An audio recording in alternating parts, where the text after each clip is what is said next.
क्रिकेटको मैदानमा आज यस्तो भिडन्त भयो जसले फ्यानहरूको मुटु नै रोक्ने अवस्था बनायो। Nepal cricket team versus UAE cricket टिमको यो खेल साधारण थिएन। यो थियो नर्भस, प्रेसर, प्योर ड्रामाको अल्टिमेट बेटल। पहिलो ब्याटिङ गरेको नेपालले 50 ओभरमा 289 को दमदार स्कोर ठोक्यो, जहाँ 100 भन्दा ठुलो गर्जन आयो नेपालको बाघ भनेर चिनिने दिपेन्द्र सिंह ऐरीबाट।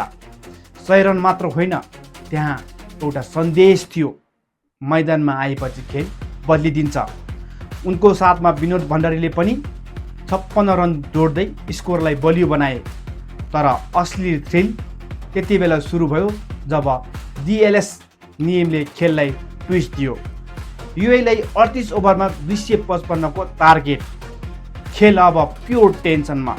एक बल, एक रन सब थोक दाउमा।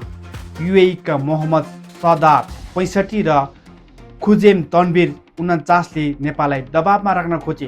तर त्यही बेला मैदानमा फेरि देखियो नेपालको जादु।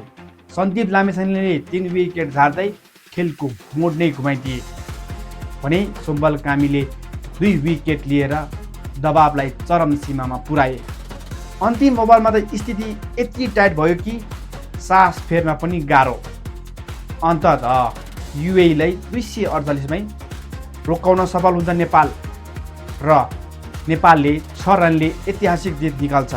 यो केवल जित होइन, यो फाइट हो, यो बिलिफ हो, यो नेभर गिभ अपको जीवन्त उदाहरण हो। आज फेरि प्रमाणित भयो जब नेपालको बाघ दिपेन्द्र सिंह मैदानमा गर्जन्छ तब विपक्षीको भाग्य नै बदलिदिन्छ। तपाईँलाई के लाग्छ कमेन्ट ठोक्नुहोला। साथै हाम्रो एकाउन्टलाई फलो गर्न नभुल्नुहोला र हाम्रो युट्युब च्यानललाई सब्स्क्राइब गर्न नभुल्नुहोला। हस्त धन्यवाद।